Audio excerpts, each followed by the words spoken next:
నమస్కారం ఎంసెన్ న్యూస్ కి స్వాగతం. ఈనాటి ముఖ్యాంశాలు. పండుగ వాతావరణంలో అన్నదాత సుఖీభవ రెండవ విడత పంపిణీ కార్యక్రమం. ఆదాయం లేకున్నా ఆర్థిక ఇబ్బందులున్న అన్నదాతలను ఆదుకుంటున్న కూటమి ప్రభుత్వం 25.83 కోట్ల చెక్కును రైతన్నలకు పంపిణీ చేసిన పలమనేరు ఎమ్మెల్యే అమర్నాథ్ రెడ్డి. బైరెడ్డిపల్లి మండలంలోని 17 మసీదులకు తనను కాజీగా నియమించి ప్రభుత్వానికి సిఫార్సు చేసిన పలమనేరు ఎమ్మెల్యే అమర్నాథ్ రెడ్డిని మర్యాదపూర్వకంగా కలిసి ధన్యవాదాలు తెలియజేసిన కాజీ ఫక్రుద్దీన్. వార్తల్లోని వివరాలు. ఆదాయం లేకున్నా ఆర్థిక ఇబ్బందులున్న అన్నదాతలను కూటమి ప్రభుత్వం ఆదుకుంటుందని పలమనేరు ఎమ్మెల్యే అమర్నాథ్ రెడ్డి పేర్కొన్నారు. పండుగ వాతావరణంలో అన్నదాత సుఖీభవ రెండవ విడత పంపిణీ కార్యక్రమం పలమనేరు మున్సిపల్ కార్యాలయంలో నిర్వహించారు. ఈ కార్యక్రమంలో 25.83 కోట్ల చెక్కును రైతన్నలకు ఎమ్మెల్యే అమర్నాథ్ రెడ్డి పంపిణీ చేశారు. అన్నదాత సుఖీభవ రెండవ విడత పంపిణీ కార్యక్రమంలో భాగంగా ఈరోజు మనం ఇక్కడ సమావేశం ఏర్పాటు చేసుకున్నాం. రాష్ట్ర వ్యాప్తంగా దేశవ్యాప్తంగా అటు కేంద్ర ప్రభుత్వంలో మన ప్రధానమంత్రి మోడీ గారు ఈరోజు మన రాష్ట్రంలోనే ఉన్నారు. అదేవిధంగా మన రాష్ట్ర ముఖ్యమంత్రి గారు ఈరోజు కమలాపురం నియోజకవర్గంలో ఈ కార్యక్రమాన్ని మొదలుపెట్టబోతా ఉన్నారు. ఇప్పుడు మా పలమనేరులో మన రైతులందరికీ ఈ నియోజకవర్గంలో దాదాపు 38,000 మంది రైతులకు 25.5 కోట్ల రూపాయలు ఈరోజు మన నియోజకవర్గంలో రైతుల ఖాతాలో వేసేటువంటి కార్యక్రమంలో భాగంగా వేదికపైనటువంటి సోదరులు మరి ముఖ్యంగా నాయకులు ఈ కార్యక్రమంలో భాగస్వాములైనటువంటి రైతు సోదరీమణులు ప్రజలందరికీ పత్రికా విలేకరులకి నా హృదయపూర్వక నమస్కారం. ఎందుకంటే ఆనాడు ఎన్నికలకు మునుపు చంద్రబాబు నాయుడు గారు ఈ రాష్ట్ర ప్రజలకు ఒక మాట ఇచ్చారు. కూటమి ప్రభుత్వం అధికారంలోకి వస్తూనే మేము ఏదైతే ఈ రాష్ట్రంలో రైతుల కోసం రైతు ప్రభుత్వంగా నిలిచేటువంటి ఈ ప్రభుత్వంలో గత 5 సంవత్సరాలు ఆనాడు జగన్మోహన్ రెడ్డి గారి ప్రభుత్వంలో ఏదైతే రైతులను విస్మరించిందో అలా కాకుండా రైతుల కోసం అన్ని రకాలుగా వారికి తోడ్పాటు అందించాలనే ఉద్దేశంతో ఈరోజు సంవత్సరానికి 20,000 పెట్టుబడి నిధి కింద రైతులకు అందించే కార్యక్రమం అటు కేంద్రం నుంచి 2,000, రాష్ట్రం నుంచి 5,000, 7,000 మొదటి విడత ఇచ్చాం. రెండో విడత కూడా ఈరోజు అదే కేంద్రం నుంచి 2,000, రాష్ట్రం నుంచి 5,000, 14,000 రూపాయలు ఇప్పుడు ఈ 2 విడతలుగా కూడా రైతుల ఖాతాల్లో జమ చేసేటువంటి కార్యక్రమాన్ని తీసుకోబోతా ఉన్నాం. ఈరోజు ఒక పెట్టుబడి నిధే కాదు, రైతులకు సంబంధించినటువంటి వ్యవసాయానికి సంబంధించినటువంటి అన్ని అంశాల్లో కూడా ఈరోజు అప్పుడే మన డైరెక్టర్ గారు చెప్పినట్లు డ్రిప్ ఇరిగేషన్కి సంబంధించి గత ప్రభుత్వంలో కనీసం రైతులు ఎవరికి కూడా ఒక మూర డ్రిప్ పైప్ ఇచ్చినటువంటి పాపాను పోలో దానికి మునిపించినటువంటి డ్రిప్ పైపులకు సైకిల్ ట్యూబ్లు కట్టి వ్యవసాయం చేసిన సందర్భాన్ని ఒకసారి గుర్తు చేస్తా ఉన్నా. ఈరోజు దాదాపు 90% సబ్సిడీతో వాళ్ళకు డ్రిప్ ఇరిగేషన్ పరికరాలు ఇవ్వడమే కాకుండా వ్యవసాయ యాంత్రీకరణ కింద ఈరోజు డ్రోన్లు కూడా గ్రూప్ కింద డ్రోన్లు ఇచ్చేటువంటి కార్యక్రమాన్ని ఇస్తా ఉన్నారు. ఈరోజు ఎక్కడైనా మందులు కొట్టుకోవాలంటే గ్రూప్ కింద ఆ డ్రోన్ పరికరాన్ని తీసుకుంటే డైరెక్ట్గా మన పొలం గట్టు మీద నుంచేనే దానికి సంబంధించి మందుని మరి స్ప్రే చేసేటువంటి అవకాశం ఈరోజు ఈ డ్రోన్ ద్వారా మనకు కలుగుతూ ఉంది. ఎక్కడైనా మనం వ్యవసాయం చేసో లేదంటే హార్టికల్చర్ కింద వచ్చినటువంటి పంట గిట్టుబాటు ధర లేకపోతే ఈ ప్రభుత్వం ఆదుకునేటువంటి ప్రయత్నం చేస్తూ ఉంది రాష్ట్ర వ్యాప్తంగా. మన జిల్లాలో దాదాపు 110 రైతులకు సంబంధించి మామిడి రైతులకు అందరికీ కూడా గతం 14-19 ఆనాడు చంద్రబాబు నాయుడు గారి ప్రభుత్వంలో ఆనాడు మొన్న ఈ మధ్యనే గత సంవత్సరం కూడా దాదాపు 4 రూపాయలు ఒక కేజీకి, టన్నుకు 4,000 రూపాయలు ఈరోజు వారికి సంబంధించి ఆదుకున్నాం. మిగిలిన 4 రూపాయలు ఏదైతే ఆ యొక్క గుజ్జు పరిశ్రమలు ఉన్నాయో, ఏదైతే మనకు ఉన్నటువంటి ఆ మామిడి పండు ద్వారా పలుపు తీసేటువంటి పరిశ్రమలు ఉన్నాయో వాళ్ళను 4 రూపాయలు బ్యాలెన్స్ చేయమంటే కొంతవరకు వాళ్ళు చేశారు. నిన్న కూడా కలెక్టర్ గారి సమావేశంలో ఆ 4 రూపాయలు కూడా వాళ్ళ అకౌంట్లో వేయడానికి మరి దానిపైన చర్యలు తీసుకోవడం జరుగుతూ ఉంది. బుధవారం బైరెడ్డిపల్లి మండలానికి చెందిన ఫక్రుద్దీన్ కాజీ పలమనేరు శాసనసభ్యులు అమర్నాథ్ రెడ్డిని సన్మానించి కృతజ్ఞతలు తెలియజేశారు. బైరెడ్డిపల్లి మండలం కడపనత్తం గ్రామానికి చెందిన హిదయతుల్లా కుమారుడైన ఫక్రుద్దీన్ ను కాజీగా నియమిస్తూ ప్రభుత్వం నుంచి ఉత్తర్వులు అందాయి. బైరెడ్డిపల్లి మండలంలోని 17 మసీదులకు తనను కాజీగా నియమించి ప్రభుత్వానికి సిఫార్సు చేసిన ఎమ్మెల్యేను మర్యాదపూర్వకంగా కలిసి ధన్యవాదాలు తెలియజేశారు. ఈ కార్యక్రమంలో బైరెడ్డిపల్లి మండల పార్టీ అధ్యక్షులు కిషోర్ గౌడ్, జిల్లా మైనారిటీ అధ్యక్షులు కాజాపీర్, ఇమాం సాబ్, పాల్ రసూల్ బాషా, హఫీజ్ హుస్సేన్, ఇబ్రహీం, ఆసిఫ్ తదితరులు పాల్గొన్నారు.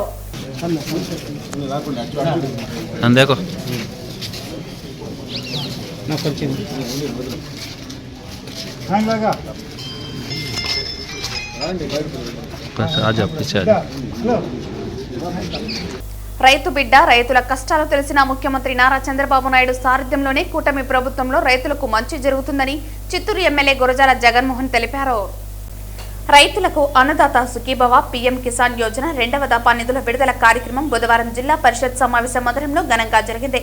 అన్నదాత సుఖీభవ పీఎం కిసాన్ నిధులు రైతుల బ్యాంకు ఖాతాల్లో జమ చేసిన రాష్ట్ర, కేంద్ర రాష్ట్ర ప్రభుత్వాల సంయుక్త వాటా కింద ఏటా రైతుల ఖాతాల్లో 20,000 జమ అవుతాయని, ఇప్పటికే తొలి విడతగా ఒక్కో రైతు ఖాతాల్లో 7,000 జమ కాగా ఈ ఏడాది 2వ విడతగా ఈ రోజు మరో 7,000 జమ చేయడం జరిగిందని చిత్తూరు ఎమ్మెల్యే గురజాల జగన్మోహన్ తెలిపారు. బుధవారం స్థానిక జిల్లా ప్రజా పరిషత్ సమావేశ మందిరం నందు చిత్తూరు ఎమ్మెల్యే అధ్యక్షతన అన్నదాత సుఖీభవ పీఎం కిసాన్ పథకం కింద ముఖ్య అతిథిగా పాల్గొనడం జరిగింది. ఈ సందర్భంగా చిత్తూరు ఎమ్మెల్యే గురజాల జగన్మోహన్ మాట్లాడుతూ కష్టకాలంలో రైతులను ఆదుకున్న చరిత్ర తెలుగుదేశం పార్టీదని, జిల్లాలో మామిడి రైతులకు 4 గిట్టుబాటు ధర కల్పించిన ఘనత ముఖ్యమంత్రికే దక్కుతుందన్నారు. మామిడి గుజ్జు పరిశ్రమల నుంచి రావాల్సిన బకాయిలను ఖచ్చితంగా రైతులకు ఇప్పిస్తామన్నారు. ప్రస్తుత సీజన్లో రైతులకు పెట్టుబడిగా అన్నదాత సుఖీభవ ద్వారా 5,000, పీఎం కిసాన్ యోజన ద్వారా 2,000 అందిస్తున్నట్లు తెలిపారు. చిత్తూరు నియోజకవర్గంలో మొత్తం 20,326 మంది రైతులకు 7.46 కోట్ల నిధులను కేంద్ర రాష్ట్ర ప్రభుత్వాలు విడుదల చేసినట్లు తెలిపారు. రాబోయే రోజుల్లో వ్యవసాయానికి మంచి రోజులు వస్తాయని, కార్పొరేట్ స్థాయిలో వ్యవసాయం చేసేలా పరిస్థితుల్లో మార్పు వస్తుందన్నారు. గత ప్రభుత్వం 5 ఏళ్ల పాటు రైతులను పట్టించుకోవటం లేదని, కూటమి ప్రభుత్వంలో రైతులకు వ్యవసాయ పరికరాలు, పనిముట్లు అందించిందన్నారు. ఈ కార్యక్రమంలో చూడా chairman Katari Hemalatha, X MLC Dorababu, TDP state official Surendra Kumar, Chittoor mayor Amuda, Chittoor deputy mayor Rajesh Kumar, వీరితో పాటు రైతు సంఘం నాయకులు, ఉమ్మడి పార్టీల నాయకులు, రైతులు, జిల్లా వ్యవసాయ శాఖ సిబ్బంది, అన్ని మండలాల జిల్లా అధికారులు తదితరులు పాల్గొన్నారు. ఈరోజు అన్నదాత సుఖీభవ 2వ విడత కార్యక్రమాన్ని ప్రియతమ ముఖ్యమంత్రి శ్రీ నారా చంద్రబాబు నాయుడు గారు కమలాపురం నియోజకవర్గంలో ప్రారంభించడం జరిగినది.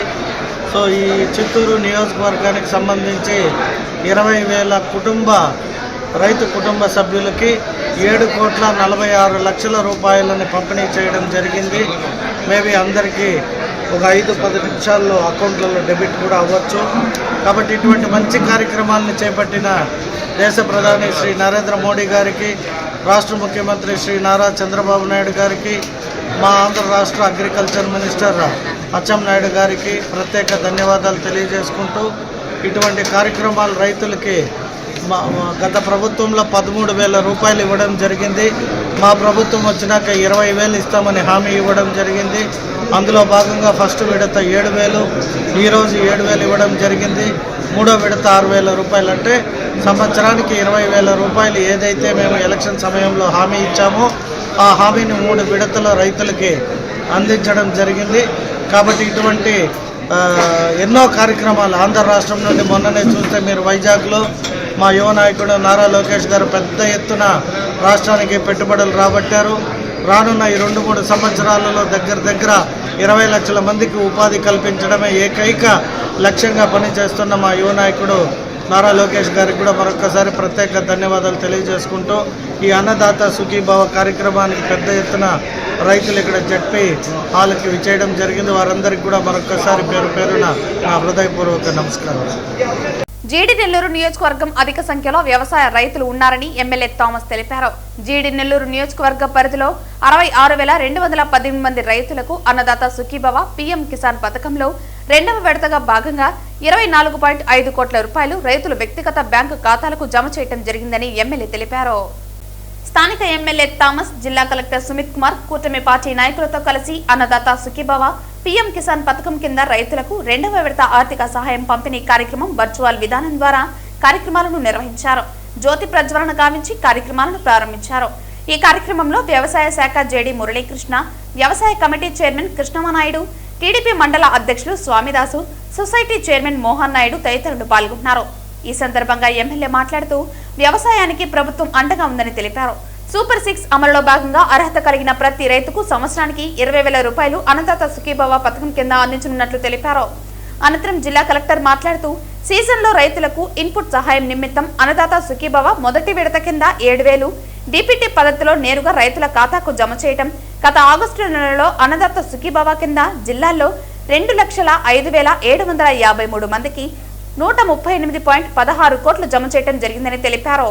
ఆర్వైఎఫ్ఆర్ మరియు సొంత భూమి కలిగిన రైతులకు పథకాన్ని నేరుగా అమలు చేయడంతో పాటు కౌలు రైతులకు సీసీఆర్ కార్డులు మరియు ఈ క్రాప్ బుకింగ్ ద్వారా త్వరలో పథకాన్ని అమలు చేయడం జరుగుతుందని తెలిపారు. ఈ రోజు రెండవ విడత కింద 136 కోట్ల రూపాయలు జమ చేయడం జరిగిందని తెలిపారు. గత ఏడాది హార్టికల్చర్ అభివృద్ధికి సంబంధించి 20 కోట్లతో ప్రణాళికలు రూపొందించి అమలు చేశామని, ఈ సంవత్సరం 25 కోట్లతో ప్రణాళికలు ఏర్పాటు చేసి అమలు చేయనున్నామని తెలిపారు. అన్నదాత సుఖీభవ పీఎం కిసాన్ రెండవ విడత నిధుల విడుదలలో భాగంగా దేశ ప్రధాని నరేంద్ర మోదీ కోయంబత్తూరు నుండి పీఎం కిసాన్ నిధులను విడుదల చేయగా పెండ్లిమరిలో వర్చువల్ విధానంలో ప్రధానమంత్రి ప్రసంగంను రైతులతో కలిసి వీక్షించిన తదుపరి కడప జిల్లా నుండి కమలాపురం నందు వర్చువల్ విధానం ద్వారా రైతులను ఉద్దేశించి రాష్ట్ర ముఖ్యమంత్రి నారా చంద్రబాబు నాయుడు ప్రసంగించారు. అనంతరం జిల్లా కలెక్టర్ చేతుల మీదుగా ఇల్లు లేని నిరుపేదలకు ఇంటి నివాస ధ్రువపత్రాలను పంపిణీ చేశారు. ఈ కార్యక్రమంలో ఎంఆర్ఓ శ్రీనివాసులు, వ్యవసాయ అధికారి కల్పన, ఇతర అధికారులు తదితరులు పాల్గొన్నారు. మన నియోజకవర్గం చుట్టూ కూడా మొత్తం కూడా అగ్రికల్చర్ ల్యాండ్స్, హార్టికల్చర్ కానీ, అనిమల్ హస్బెండరీ కానీ, అదేవిధంగా ఇవన్నీ కూడా చుట్టూ మన ప్రజలందరూ కూడా ఇక్కడ మనకు ప్రధానంగా ఉండేది అగ్రికల్చర్. ఇక్కడ అందరూ కూడా మన అగ్రికల్చర్ పైన ఆధారపడి అక్కడ నుంచి చదువుకొని మనందరూ కూడా పైకి వెళ్ళాం. సో కాబట్టి అలాంటి శాఖను, వ్యవసాయ శాఖని బలోపేతం చేయడానికి మన ముఖ్యమంత్రి గారు దీన్ని చాలా వైబ్రెంట్గా చేయాలి, అందరికి కూడా మనం ప్రభుత్వం ఎంత చిత్తశుద్ధిగా ఉందని చెప్పేసి తెలియాలి. దానికోసమే ఇది మొత్తం రాష్ట్రం మొత్తం కూడా ఈరోజు ఇచ్చే మనం పీఎం కిసాన్ కానీ, అదేవిధంగా అన్నదాత సుఖీభవ కార్యక్రమం కానీ వైబ్రెంట్గా, విగరస్గా ప్రతి ఒక్కరికి కూడా తెలియాలనే ఒక మంచి ఉద్దేశంతో ఈ ప్రోగ్రాంకి కలెక్టర్ గారిని, అదేవిధంగా ఎమ్మెల్యే, స్థానిక ఎమ్మెల్యేని ప్రతి ప్రోగ్రాంకి వెళ్ళాలని చెప్పేసి మన ముఖ్యమంత్రి గారి ఆదేశాల మేరకు మనం ఇక్కడ వచ్చి ఈ ప్రోగ్రాం జరుపుకుంటున్నాము. వ్యవసాయానికి ఈ ప్రభుత్వం అండగా ఉంటుంది.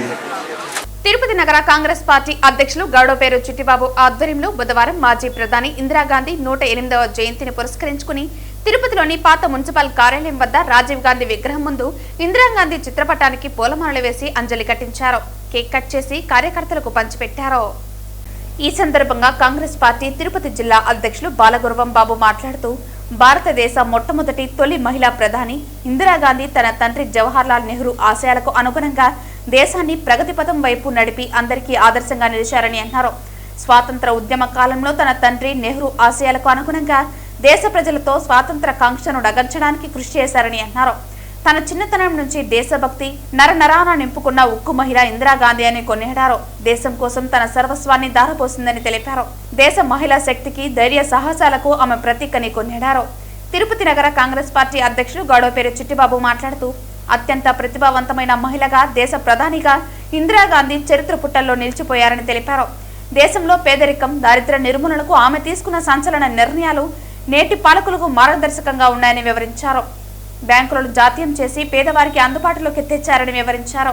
మహిళా శక్తికి మారుపేరుగా నిలిచిన మాజీ ప్రధాని ఇందిరమ్మని ఆదర్శంగా తీసుకోవాలని మహిళలకు పిలుపునిచ్చారు. అనంతరం పీసీసీ ఉపాధ్యక్షుడు రాంభూపాల్ రెడ్డి మాట్లాడుతూ ప్రధానమంత్రిగా, మంత్రిగా ఆమె చేసిన సేవలు మర్చిపోలేనివని అన్నారు. రాజాభరణాలు రద్దు, 20 సూత్రాల కార్యక్రమంతో దేశ పురోభివృద్ధికి పాటుపడ్డారని తెలిపారు. అనంతరం పీసీసీ ప్రధాన కార్యదర్శి తమటం వెంకట నరసింహులు మాట్లాడుతూ దేశ ప్రగతికి, నిరుపేదల అభ్యున్నతికి ఇందిరమ్మ ఎంతో కృషి చేశారని తెలిపారు.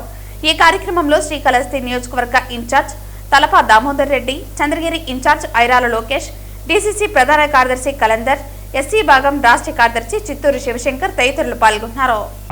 మాజీ ప్రధాని, ఉక్కు మహిళ శ్రీమతి స్వర్గీయ ఇందిరాగాంధీ గారి 108వ జయంతి ఈరోజు తిరుపతి జిల్లా మరియు నగర కాంగ్రెస్ ఆధ్వర్యంలో ఘనంగా జరుపుకోవటం జరిగినది. ఇందిరాగాంధీ గారు మాజీ ఏఐసిసి అధ్యక్షురాలు కాకుండా ఎన్నో సంస్కరణలు తీసుకొచ్చి ఈరోజు గరీబీ హఠావో నినాదంతో ఈరోజు పేద ప్రజలకి కూడు గుడ్డ అయితే ఏమి ఆమె తీసుకొచ్చిన సంస్కరణలో ఒక భాగం 14 బ్యాంకులను జాతీయకరణం చేయటం కాకుండా ఆర్థిక విధానాలలో కూడా ముఖ్య భూమిక పోషించినటువంటి ఇందిరాగాంధీ గారి జయంతి ఈరోజు. అదేవిధంగా ఆమె యుద్ధాలలో కూడా విజయం, ఒక మహిళగా ఉండి విజయం తీసుకురావటం అనేది చాలా గొప్ప విషయం. అదేవిధంగా ఎన్నో సంస్కరణలు తీసుకొచ్చినట్టు ఇందిరాగాంధీ గారికి ఈరోజు ఘనంగా జయంతోత్సవాలు జరుపుకోవటం చాలా గర్వకారణంగా ఉంది కాంగ్రెస్ పార్టీ తరఫున. ఇందిరాగాంధీ గారు అందరూ మెచ్చినటువంటి నాయకురాలుగా ప్రపంచమే తిరిగి చూసే విధంగా భారతదేశానికి ఆమె పరిపాలన అందించింది. పేదరికాన్ని పారదోలే విషయంలో ఆమె అనేక సంస్కరణలు తీసుకుని వచ్చి ఈరోజు బడుగు బలహీన వర్గాలందరికీ కూడా భూమి ఉందంటే అది ఇందిరాగాంధీ గారి మాత్రమే. ఇల్లు ఇచ్చింది, భూమి ఇచ్చింది, కరెంట్ ఇచ్చింది, ప్రతి గ్రామానికి కూడా చదువును అందించింది. అందువల్లే ఇందిరాగాంధీ ఒక ఉక్కు మహిళగా అనేక దేశాలు దండెత్తినా కూడా భయపడకుండా యుద్ధాల్లో కూడా ధైర్యంగా పోరాటం చేసినటువంటి మహిళ ఎవరైనా ఉందంటే ప్రధానమంత్రి అది ఇందిరాగాంధీని మనం కొనియాడుకోవాలని ఈ సందర్భంగా తెలియజేసుకుంటూ ఆమెకి నివాళులు, ఆమె చనిపోయినా కూడా కొన్ని వేల సంవత్సరాలైనా కూడా ఆమెను మర్చిపోరని చెప్పి ప్రజలు ఈ సందర్భంగా తెలియజేసుకుంటున్నాను. Thank you. తన ప్రాణాలని బలిదానం చేసిన గొప్ప నాయకురాలు దివంగత ఇందిరాగాంధీ గారు పాకిస్తాన్ నుంచి బంగ్లాదేశ్ని వేరుపరిచి పాకిస్తాన్ పీచమ అనిచిన ఉక్కు మహిళ ఇందిరాగాంధీ జయంతి సందర్భంగా కాంగ్రెస్ పార్టీ తరఫున ఘన నివాళులు అర్పించుకుంటున్నాం. తిరుపతి జిల్లాలో డిజిటల్ అరెస్టు ముసుగులో కోట్ల రూపాయలు దోచుకుంటున్న సైబర్ మోసగాళ్ల గుట్టు రట్టు చేసి మొత్తం 8 మంది ముద్దాయిలను అరెస్టు చేసినట్లు తిరుపతి జిల్లా ఎస్పీ సుబ్బరాయుడు తెలిపారు. ఈ సందర్భంగా జిల్లా ఎస్పీ మాట్లాడుతూ ముద్దాయిల వద్ద నుండి 2 మొబైల్ ఫోన్లు స్వాధీనం చేసుకోవడంతో పాటు 2 ముద్దాయిల జాయింట్ బ్యాంక్ అకౌంట్లో ఉన్న బాధితుడి 2.5 లక్షల నగదు ఫ్రీజ్ చేసినట్లు వెల్లడించారు. అరెస్టైన ముద్దాయిలలో అనంతపురం జిల్లాకు చెందిన దండే క్రాంతి కుమార్, నిమ్మల పవన్ కుమార్, హైదరాబాద్కు చెందిన మానే కోటిబాబు, రాజమండ్రి ప్రాంతానికి చెందిన పరసాల శ్రీనివాస్, బళ్ళారి జిల్లాకు చెందిన మరకట్టు చంద్రశేఖర్ రెడ్డి, కొడేలా శివశంకర్, నగారిధన్ ప్రశాంత్ రెడ్డి మరియు హైదరాబాద్కు చెందిన గుండువేమి గౌతమ్ ఉన్నారని తెలిపారు. ఈ కేసులో తిరుపతి నగరానికి చెందిన 65 ఏళ్ల సీనియర్ సిటిజన్ను లక్ష్యంగా చేసుకుని తెలియని వ్యక్తులు వాట్సాప్ కాల్ చేసి ముంబై సిబిఐ అధికారులుగా తమను పరిచయం చేసుకుని 583 కోట్ల మనీ లాండరింగ్ కేసులో అతని పేరు ఉందని చెప్పి భయపెట్టారు. వాట్సాప్ వీడియో కాల్ ద్వారా విచారణ చేస్తామని నమ్మబలికి అతని బ్యాంక్ అకౌంట్ నుంచి వివిధ ఖాతాలకు డబ్బులు పంపాలని ఒత్తిడి చేసి మోసం చేశారు. ఈ విధంగా బాధితుడి నుంచి మొత్తం 80 లక్షలను వివిధ రాష్ట్రాల్లోని మూల్ ఖాతాల్లో జమ చేయడం జరిగిందన్నారు. బాధితుడు మోసగాళ్లు స్పందించకపోవడంతో సైబర్ నేరం జరిగినట్లు గ్రహించి తిరుపతి ఈస్ట్ పోలీస్ స్టేషన్లో ఫిర్యాదు చేయగా కేసు నమోదు చేసి దర్యాప్తు ప్రారంభించినట్లు తెలిపారు. ఏదైనా అనుమానాస్పద పరిస్థితి గమనించిన సందర్భంగా వెంటనే cyber toll free number 1930, emergency number 112 లేదా తిరుపతి పోలీస్ వాట్సాప్ 80999977 ద్వారా సమాచారం ఇవ్వాలని ఎస్పీ విజ్ఞప్తి చేశారు. ఈ కేసు దర్యాప్తులో ప్రతిభ కనబర్చిన SDPO Tirupati Bhaktavatsalam, east CI Srinivasulu, cyber crime CI Vinod Kumar, east SI Hemadri మరియు సిబ్బందిని ఎస్పీ అభినందించారు. ఇటీవల తిరుపతి జిల్లాలో సైబర్ నేరాల్లో కొన్ని జరిగినాయి. అందులో భాగంగా తిరుపతి ఈస్ట్ పోలీస్ స్టేషన్లో సైబర్ అరెస్ట్ చేస్తున్నాము, మీ యొక్క డీటెయిల్స్ మీకు సంబంధించిన వివరాలు ఒక కేసులో వచ్చాయి. మేము సిబిఐ అధికారులు మాట్లాడుతున్నాం. మీరు ఎవరికి తెలియజేయకుండా కొంత డబ్బును ట్రాన్స్ఫర్ చేస్తే తర్వాత మీ యొక్క డీటెయిల్స్ పూర్తిగా విచారించి ఆ డబ్బులు వెనక్కి పంపబడుతుందని రిటైర్డ్ ఎంప్లాయీని ఇబ్బంది పెట్టడం జరిగింది. తద్వారా ఆయన 80 లక్షల వరకు ట్రాన్స్ఫర్ చేశాడు. తర్వాత అతను మోసపోయాయని తెలిసి కేసు తీర్చడం జరిగింది. ఇందులో ఇమీడియట్గా ఈస్ట్ డిఎస్పి మరియు ఈస్ట్ ఇన్స్పెక్టర్ వారి ఆధ్వర్యంలో ఒక టీం ఫామ్ చేసి డీటెయిల్గా విచారించడం జరిగింది. ముఖ్యంగా అతని అకౌంట్ నుండి ముందు పవన్ కుమార్ మరియు క్రాంతి ఈ ఇద్దరి అకౌంట్లోకి ఇనిషియల్గా ట్రాన్స్ఫర్ అయింది. అక్కడి నుండి వివిధ రకాల అకౌంట్స్లోకి ట్రాన్స్ఫర్ చేయడం జరిగింది. ఇందులో ప్రధానంగా మహమ్మద్ అనే హైదరాబాద్ వ్యక్తి కూడా ఇన్వాల్వ్ అయ్యాడు. దాంతోపాటు కోటి రిమైనింగ్ ఒక 6 మెంబర్స్ని కూడా అదుపులో తీసుకోవడం జరిగింది. టోటల్ 8 మెంబర్స్ని. ఇందులో ముఖ్యంగా ఇద్దరు ఎవరైతే ఉన్నారో వాళ్ళని అరెస్ట్ చేస్తూ రిమైనింగ్ పర్సన్స్ కూడా అరెస్ట్ చేయడం జరిగింది 8 మెంబర్స్ని. ఇంకా పూర్తి 6 మెంబర్స్ యొక్క వివరాలు ఇంకా పూర్తి ఇన్వెస్టిగేట్ చేయాల్సిన అవసరం ఉంది. తిరుపతి పట్టణంలో గత అక్టోబర్ 4వ తేదీన చోటు చేసుకున్న వరుసగా 5 చైన్ స్నాచింగ్ కేసులు మరియు ఒక బైక్ దొంగతనం కేసులో ముద్దాయిని అరెస్టు చేశామని తిరుపతి జిల్లా ఎస్పీ సుబ్బరాయుడు వెల్లడించారు. నగరంలో 5 చైన్ స్నాచింగ్ కంటిన్యూగా జరిగాయి. లాస్ట్ మంత్ 4th జరిగాయి. సో ఇందులో అలిపిరి పోలీస్ స్టేషన్లో జరిగిన చైన్ స్నాచింగ్లో కొంత లీడ్ వచ్చింది. ఇమీడియట్గా ఒక టీం ఉత్తరప్రదేశ్ ఢిల్లీ ప్రాంతం నుండి వచ్చి 3 వ్యక్తులు ఇక్కడ మోటార్ సైకిల్ని దొంగిలించి తద్వారా చైన్ స్నాచింగ్ చేసి మళ్ళీ వెళ్ళిపోవడం జరిగింది. ఒక స్మాల్ లీడ్ రావడంతో ఇమీడియట్గా అలిపిరి మరియు inspector Alipiri and team Tirupati DSP టోటల్గా additional SP law and order ఆధ్వర్యంలో వర్కౌట్ చేయడం జరిగింది. వీరు ఉత్తరప్రదేశ్లో ఒక మామూలుగా ఈ థెఫ్ట్స్ చేసే వ్యక్తులే. వాళ్ళు ఐడెంటిఫై చేసి వాళ్ళలో ఒక వ్యక్తిని తీసుకురావడం జరిగింది. మిగతా వ్యక్తులను కూడా తీసుకొచ్చి అందరినీ ఈ కేసులో అరెస్ట్ చేయడం జరుగుతుంది. సో మోస్ట్లీ అంతా కూడా ఉత్తరప్రదేశ్ సంబంధించిన వ్యక్తులు. వీరిని కూడా అరెస్ట్ చేయడం జరిగింది. వార్తలు ముగించే ముందు ముఖ్యాంశాలు మరోసారి. పండుగ వాతావరణంలో అన్నదాత సుఖీభవ 2వ విడత పంపిణీ కార్యక్రమం. ఆదాయం లేకున్నా ఆర్థిక ఇబ్బందులున్నా అన్నదాతలను ఆదుకుంటున్న కూటమి ప్రభుత్వం. 25.83 కోట్ల చెక్కును రైతన్నలకు పంపిణీ చేసిన పలమనేరు ఎమ్మెల్యే అమర్నాథ్ రెడ్డి. బైరెడ్డిపల్లి మండలంలోని 17 మసీదుల కూతలను కాజీగా నియమించి ప్రభుత్వానికి సిఫార్సు చేసిన పలమనేరు ఎమ్మెల్యే అమర్నాథ్ రెడ్డిని మర్యాదపూర్వకంగా కలిసి ధన్యవాదాలు తెలియజేసిన కాజీ ఫక్రుద్దీన్. ఈ వార్తలు ఇంతటితో సమాప్తం. తిరిగి వార్తల్లో మళ్ళీ కలుద్దాం. అంతవరకు సెలవు. నమస్కారం.